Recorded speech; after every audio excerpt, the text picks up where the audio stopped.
Source of Hindu law. तो दो source है हमारे पास मेनली हिंदू लॉ के, ancient source of Hindu law और modern source of Hindu law. तो जैसे सबसे पहले हम पढ़ेंगे ancient source of Hindu law. तो हिंदू लॉ जो है सबसे पहले जो है earliest form was not codified. तो कोडिफाइड नहीं था, रिटन फॉर्म में नहीं था। सबसे पहले लेजिस्लेचर में हमें रिटन फॉर्म में नहीं मिला हुआ था, पर बाद में जैसे जैसे आगे टाइम पीरियड बढ़ता गया हमें रिलीजियस टेक्स्ट मिली, कस्टम्स एंड ट्रेडिशंस मिले इसके रिटन फॉर्म में। तो एंशिएंट सोर्स जो है can broadly be divided into 4 main categories. तो इसको एंशिएंट सोर्स को 4 मेन कैटेगरीज में डिवाइड किया गया है। जैसे सबसे पहले है श्रुति। तो श्रुति जैसे प्राइमरी सोर्स है एंशियंट लॉ का, एंशियंट हिंदू लॉ का प्राइमरी सोर्स है श्रुति। तो व्हाट इज हियर हर्ड, तो क्या सुना, जो भी सुना वही बता दिया। तो मीनिंग जो है इसका श्रुति का है जैसे व्हाट हैज बीन हर्ड, कि जो भी सुना। तो ये रेफर करता है वेदास और उपनिषद के बारे में बताता है हमें। वेदास और उपनिषद दिए हमें श्रुति ने। इसमें जैसे डिवाइन रिविलेशंस के बारे में बताया गया है कि दिव्य ये जो है रिवील है, दिव्य तरीके से ये रिवील भगवान ने ही आके हमें ये श्रुति दिया है। तो नेचर इसका कैसा है कि oldest and most authoritative source है जी। और वेदास जो है बिलीव करते हैं to be the words of God, God के वर्ड्स के ऊपर बिलीव करते हैं वेदास हमारे जो हैं। और इसमें रूल्स बताए हुए हैं धर्म के, कि धर्म जो है हमारी मॉरल ड्यूटीज जो हैं, सबसे पहले हमें अपने धर्म देखने हैं, हमें अपनी मॉरल ड्यूटीज निभानी है दुनिया में आके। अगर भगवान ने हमें दुनिया में भेजा है तो हमें कोई धर्म दे के भेजा है, कोई मॉरल ड्यूटीज को दे के भेजा है। तो कंटेंट क्या है इसमें, क्या था इसमें हाइम्स थे, रिचुअल्स थी, मॉरल प्रिंसिपल्स के बारे में बताया गया था। तो ये नॉन डायरेक्ट लॉ था, डायरेक्ट लॉ नहीं था, but the philosophical foundation for law. पर एक फिलोसॉफिकल फाउंडेशन बना लॉ का। जो आज का लॉ है ये उसका फाउंडेशन है, एंशियंट लॉ को देखते हुए ही जो मॉडर्न लॉ है वो बना हुआ है। तो एग्जाम्पल्स, जो पुराने कुछ बातें जो ठीक नहीं थी उनको काट दिया, जो ठीक थी उनको ही मॉडर्न लॉ में लागू किया गया है। तो एग्जाम्पल क्या है, Rigveda verses on duties of kings and justice. तो ऋग्वेद में जैसे बताया गया है कि ड्यूटीज जो है किंग और जस्टिस की ड्यूटीज के बारे में बताया गया है कि किंग्स ने और जस्टिस ने कैसे जस्टिस करना लोगों के साथ। तो प्रिंसिपल लाइक सत्यम वादा धर्मम चक्र चारा, सत्यम वादा धर्मम चारा। तो इसका मतलब है स्पीक ट्रूथ फॉलो राइटियसनेस। तो सच बोलना है और फॉलो करना है सही पाथ, सही पाथ जो राइट पाथ है इसको फॉलो करना है। तो इन द तैत्तिरीय उपनिषद उसमें बताया गया है हमें कि लेटर बाद में जो इंटरप्रेट हुआ इसकी व्याख्या हुई लीगल ड्यूटी इन रिजॉल्विंग डिस्प्यूट्स। तो इसको जो है आज लीगल ड्यूटी रिजॉल्विंग डिस्प्यूट लोगों के रिजॉल्व करने के लिए इसको यूज किया जाता है। तो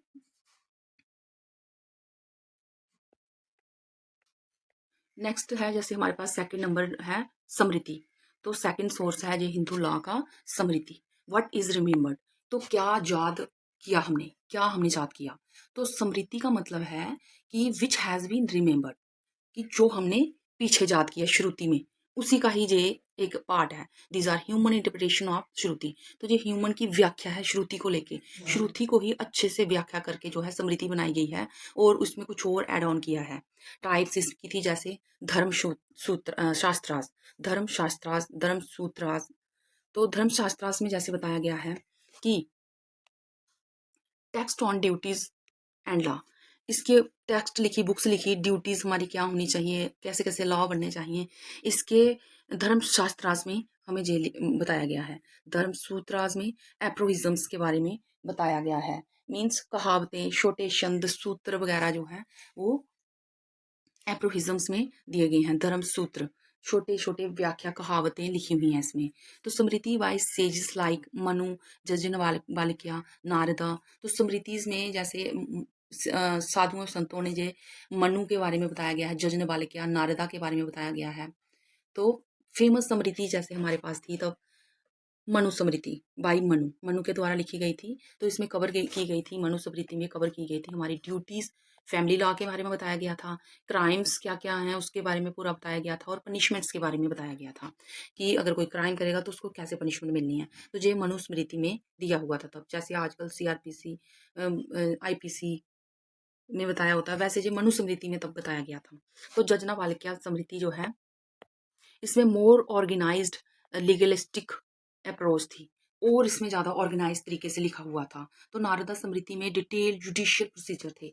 नारदा में जुडिशियल जो भी जुडिशियल प्रोसीजर था वो सारा ही बताया गया था कि किस प्रोसीजर से हमें लोगों को जो है पनिशमेंट देनी है। तो प्रोसीजर पूरे बताए गए थे एंशियंट टाइम में। स्मृति में, ये एंशियंट सोर्स है हिंदू लॉ का, तो एंशियंट टाइम में ऐसे बताए गए थे।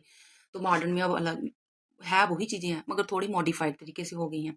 तो एग्जाम्पल, जैसे पहले 2G फ़ोन था, फिर 3G, फिर 4G, फिर 5G, तो ऐसे ही पहले एंशियंट था, मॉडर्न हुआ, तो मॉडर्न में अलग तरीके से है। तो जैसे जैसे दुनिया चेंज होती गई वैसे वैसे ये चीज़ें भी चेंज होती गई। तो एग्जाम्पल इसमें जैसे बताई गई है कि मनुस्मृति जो है हमें कहती है कि अ किंग शैल अपॉइंट जजेस and here their opinions before deciding. तो किंग जो है अपॉइंट करता है अपने जजेस को और सुनता है उनके ओपिनियंस बिफोर डिसाइडिंग, डिसाइडेड किए बिना। Used historically to frame out code procedures. तो ऐसे ही यूज किया जाता है हिस्टोरिकली कि फ्रेम कोड प्रोसीजर ऐसे ही चलता है। जज जज नाबालिग स्मृति में जैसे बताया हुआ था रूल्स अबाउट वुमेन्स प्रॉपर्टी। तो औरतों की प्रॉपर्टी के लिए इसमें रूल बताए गए थे पहले एंशियंट टाइम में भी। तो स्त्री धन जैसे still influence in modern Hindu law. तो मॉडर्न हिंदू लॉ में अभी जो इन्फ्लुएंशियल फॉर्म में है, अभी इन्फ्लुएंस इससे होते हैं लोग।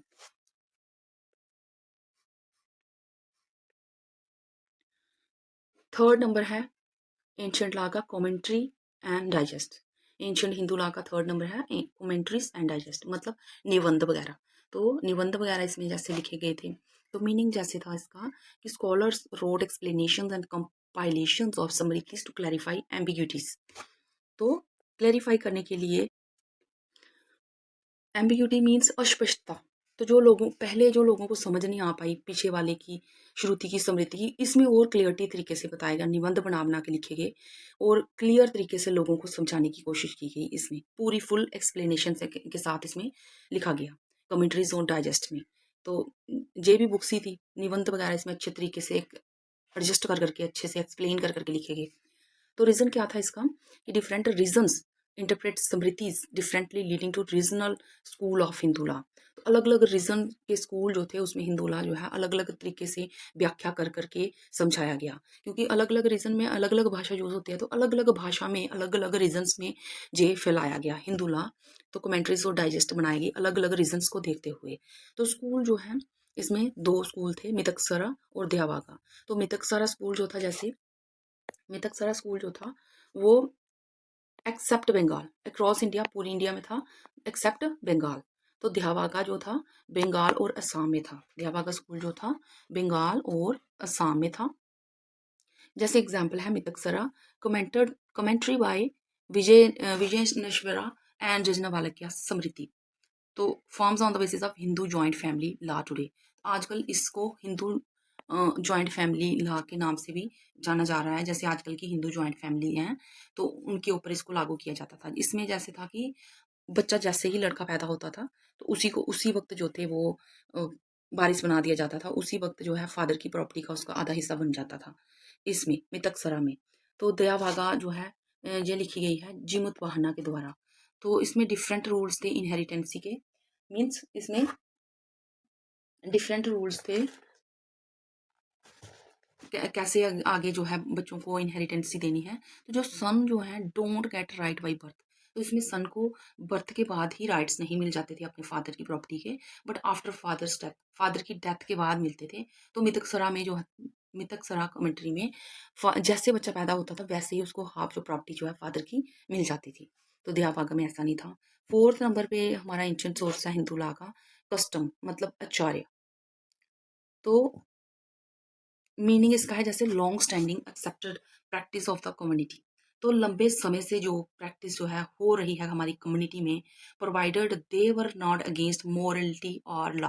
तो जो अगेंस्ट नहीं है मॉरलिटी और लॉ के, उसको हम इसमें कस्टम्स में लाते थे कि वो हमारे कस्टम्स ट्रेडिशंस बन जाते थे, हमारे रीति रिवाज बन जाते थे, तो उनको लोग जो है अपनी जिंदगी में लागू करते थे। तो ये चौथे नंबर पे कस्टम, एंशियंट हिंदू लॉ का टाइप। तो कंडीशंस फॉर वैलिड कस्टम। तो कंडीशंस क्या थी वैलिड कस्टम कस्टम की, किस कस्टम को जो है लोग अपने रीति रिवाजों में अपनी जिंदगी में लागू कर सकते थे। तो जैसे कंडीशंस फॉर वैलिड कस्टम, तो मस्ट बी एंशियंट। एंशियंट पुराने से पुराना होना चाहिए, लंबे समय तक मानने वाला होना चाहिए था, और must be certain and reasonable, और अवश्य होना चाहिए था और रीजनेबल होना चाहिए था वो कस्टम, जो कि जिसका कोई कारण हो। ऐसे ही नहीं कि बिना मतलब से कोई भी अपना कस्टम बना ले, जो लंबे समय से चल रहा हो और जिसका कोई कारण से वो आया हो समाज में, कोई उसके पीछे रीजन हो, must not be against public policy और मोरालिटी। तो पब्लिक पॉलिसीज और मोरालिटी के अगेंस्ट नहीं होना चाहिए था वो कस्टम, तो उस कस्टम को माना जाता था। ये कंडीशंस थी वैलिड कस्टम की। तो जैसे एग्जाम्पल में बताया गया है कि in some Hindu communities adoption of daughter's son was customary and valid even if not mentioned in स्मृति। तो जैसे कम्युनिटी में जो रिवाज रीति रिवाज कस्टम चलता आ रहा था कि जो डॉटर का सन था उसको अडॉप्ट किया जा सकता था, कस्टमरी था जी। तो स्मृति में जो लिखा हुआ था तो वो चलता आ रहा था, तो उसको हम कस्टम्स में लागू कर सकते थे, कस्टम में अपने ला सकते थे। तो जैसे मारू मकताम सिस्टम इन केरला में था, जैसे कि मैट्रिलिनियल इनहेरिटेंसी थी, कि मैट्रिलिनियल मतलब माँ की माँ का ही वंश, जो माँ का नानी का वंश, माँ का वंश, तो वही जैसे चलता था, तो accepted as a valid under Hindu law historically. तो केरला में ये चलता आ रहा था मैट्रिलिनियल इनहेरिटेंसी की, माँ का ही प्रॉपर्टी फिर नानी की प्रॉपर्टी, तो वैसे ये एक्सेप्टेड था, तो इसलिए ये केरला में माना जाता था, ये उधर का कस्टम बन गया था। तो अलग अलग स्टेट के अलग अलग रीजन्स के अलग अलग कस्टम्स जो हैं लोग मानते हैं, तो वो कस्टम जो है वो हमारे जो है फिर लॉ बन जाते हैं धीरे धीरे करके। तो समरी टेबल जैसे था, समरी टेबल की श्रुति जो है डिवाइन रिविलेशंस हैं, वेदास उपनिषद की, कि भगवान ने ही जे रिवील करके हमें वेद और उपनिषद जो है दिए हुए हैं। Taittiriya Upanishad moral duty, Smriti human interpretation of Shruti, Manu Smriti rules on justice, commentaries and digest, scholars explanations, Mitakshara on inheritancy, custom community, मारू मक्यात्मा। तो जैसे मेमोरी ट्रिक है इसकी कि श्रुति, स्मृति, कमेंट्री और custom, some sense create culture था जी। कुछ संतों ने, ऋषि मुनियों ने जो कल्चर बनाया था, एंशियंट जो था हमारा पुराना, सेंट ने ही लिखा हुआ था श्रुति और स्मृति को। बाद में फिर स्कॉलर्स आए, उन्होंने कमेंट्रीज बनाई, उसी को ही रिफाइंड कर करके, श्रुति और स्मृति को ही रिफाइंड कर करके ये कमेंट्रीज बनी, और पीपल जो है फिर इसको कस्टम के रूप में फॉलो करने लगे। फिर ये वहाँ के रीति रिवाज ही बन गए और कस्टम्स जो है लोग फॉलो करने लगे, और ये चार जो है हमारे एंशियंट सोर्स बन गए हिंदू लॉ के, ये चार हमारे एंशियंट सोर्स बन गए हिंदू लॉ के। तो एंशियंट सोर्स के बाद आ गया मॉडर्न सोर्स। तो मॉडर्न सोर्स जो है हिंदू लॉ का, जैसे मॉडर्न सोर्स हिंदू लॉ में, Hindu are the contemporary origins of rules that govern Hindu today. तो जो आज हिंदू यूज़ कर रहे हैं ये हमारा मॉडर्न ओरिजन है, मॉडर्न हमारे रूल्स और रेगुलेशन हम इनको यूज़ कर रहे हैं। They differ from ancient source, तो ये एंशियंट सोर्स से अलग हैं। जैसे एंशियंट सोर्स में श्रुति, स्मृति, डाइजेस्ट, कमेंट्रीज और कस्टम्स थे, कमेंट्रीज, डाइजेस्ट एंड कमेंट्रीज और कस्टम्स थे। तो ये प्राइमरली राइज हुआ फ्रॉम हमारी लेजिस्लेशन, लॉ मेकिंग बॉडीज ने, जुडिशियल इंटरप्रिटेशन जो हमारे हैं व्याख्या की उन्होंने कि सही क्या है और गलत क्या है, उसको देखते हुए जो हमारा जो मॉडर्न जो है सोर्स ऑफ हिंदू लॉ तैयार हुआ। And social reforms in modern time, कि क्या क्या सोशल रिफॉर्म्स होने चाहिए मॉडर्न टाइम्स पे जो आज की दुनिया को सूट करें, तो उनको देखते हुए मॉडर्न जो सोर्स है हिंदू लॉ का ये रेडी हुआ। तो equity, justice and good conscience. तो सबसे पहला equity, justice and good conscience, की इक्विटी को देखते हुए, इक्वलिटी को देखते हुए जस्टिस करना अच्छे से और गुड कॉन्साइंस देनी है अपनी। तो if no specific rule exist, अगर कोई भी स्पेसिफिक रूल एग्जिस्ट नहीं कर रहा हिंदू लॉ में, कोई भी फैसला करने में कोई भी एग्जिस्टेंस नहीं हो रही है किसी लॉ की, तो court apply principle of fairness. तो कोर्ट जो है फेयरनेस से, नेचुरल जस्टिस से और रिजनेबल तरीके से उस केस को जो है सॉल्व करते हैं, विद फेयरनेस, नेचुरल जस्टिस देते हैं।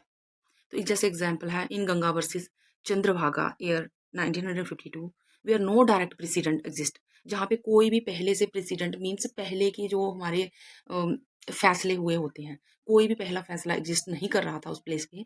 The court decided based on justice and good conscience, तो कोर्ट ने गुड कॉन्साइंस देते हुए अपने दिमाग का यूज़ करके तो एक फेयरनेस तरीके से जजमेंट जो है दी थी। तो प्रेसिडेंट जो है हमारे जुडिशियल डिसीजन होते हैं, जो सुप्रीम कोर्ट के डिसीजन हैं, हाई कोर्ट को मानने पड़ते हैं, लोअर कोर्ट्स को मानने पड़ते हैं।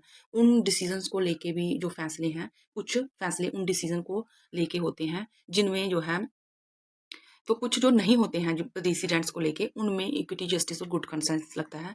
तो जिनमें प्रेसिडेंट्स के फैसले लग सकते हैं तो उनको उन्हीं तरीके से किया जाता है। तो जैसे डिसीजन ऑफ हायर कोर्ट जो है supreme court and high court का जो है वाइंडिंग है लोअर कोर्ट्स को and serve as a source of law, और सर्व करता है as a source of law lower courts के लिए। तो जो डिसीजन है हाई कोर्ट के वो लोअर कोर्ट को मान्य पड़ते हैं। तो जैसे एग्जाम्पल है शाह बानो बेगम के केस में मोहम्मद अहमद खान 1985, तो दो it dealt with Muslim law.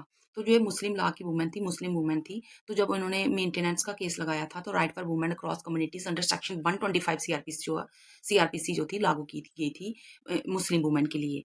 तो क्रिमिनल प्रोसीजर जो 125 सेक्शन का जो है लगाया गया था कि मेंटेनेंस लेना उनका एक हक है उस लेडी का, चाहे वो मुस्लिम है चाहे वो हिंदू है। तो चाहे वो मुस्लिम थी तो उसको एक मेंटेनेंस जो है सीआरपीसी की 125 की धारा से जो है मेंटेनेंस मिली। तो नेक्स्ट है जैसे लेजिस्लेशन। लेजिस्लेशन में जैसे स्टैट्यूटरी लॉ होता है, most important most modern source है जी, मोस्ट इंपॉर्टेंट मॉडर्न सोर्स है। पार्लियामेंट जो है कॉडिफाइड करती है, रिटन फॉर्म में हमें देती है reform loss parts of Hindu law. तो बहुत ज़्यादा जो पार्ट है हिंदू लॉ का जो है हमें लेजिस्लेशन से भी मिलता है, हमारी स्टैट्यूटरी बॉडी से लॉ से भी मिलता है। जैसे कि हिंदू मैरिज एक्ट 1955 जो है हमें दिया हुआ है कि जो भी हिंदू मैरिज के अंदर जो भी चीज़ें आती हैं तो वो हिंदू मैरिज एक्ट इसमें लागू होगा। हिंदू सक्सेशन एक्ट 1956 कि जैसे अगर किसी को प्रॉपर्टी वगैरह देनी है, सक्सेशन बनाना है किसी को अपना, तो ये इसमें ये वाले कानून जो है लॉ जो हैं लागू होंगे। तो Hindu minority and guardianship act 1956 दिया गया है हमें हिंदू लेजिस्लेशन में। Hindu adoption and maintenance act 1956 दिया गया है। तो हिंदू मैरिज एक्ट जो है सिर्फ 1955 में मिला था, बाकी तीन जो है हमें Hindu succession, Hindu minority and guardianship, Hindu adoption and maintenance जो है 1956 में मिला था। तो कोडिफाइड कस्टम जो है, कोडिफाइड कस्टम में जैसे customer customs recognized and incorporated into statutes become binding modern sources। तो जैसे कोडिफाइड कस्टम थे हमारे पुराने तो अगर हमारा कोई भी जो फैसला नहीं हो पा रहा है, statues become binding modern sources. तो मॉडर्न सोर्सेज के भी स्टैचू जो है इनसे बाइंडिंग करते हैं, बाइंडिंग है। तो कुछ फैसले जो है उसको देख के भी किए जाते हैं। जैसे कि एग्जाम्पल दी गई है कि सर्टेन इनहेरिटेंसी कस्टम है, जैसे matrilineal succession ancient period, ancient Hindu law में भी बताया गया है कि केरला में जो दिया जाता है कि मात्र माँ की प्रॉपर्टी को लिया जाता है और नानी की प्रॉपर्टी की वो बेटी आगे लेती है, ली होती है उसने, और आगे जो बच्चे होते हैं वो माँ की प्रॉपर्टी लेते हैं।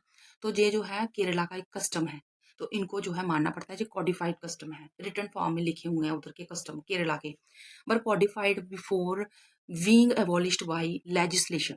तो ये एबॉलिश नहीं किए गए लेजिस्लेशन के द्वारा, लॉ मेकिंग बॉडीज के द्वारा केरला में खासकर।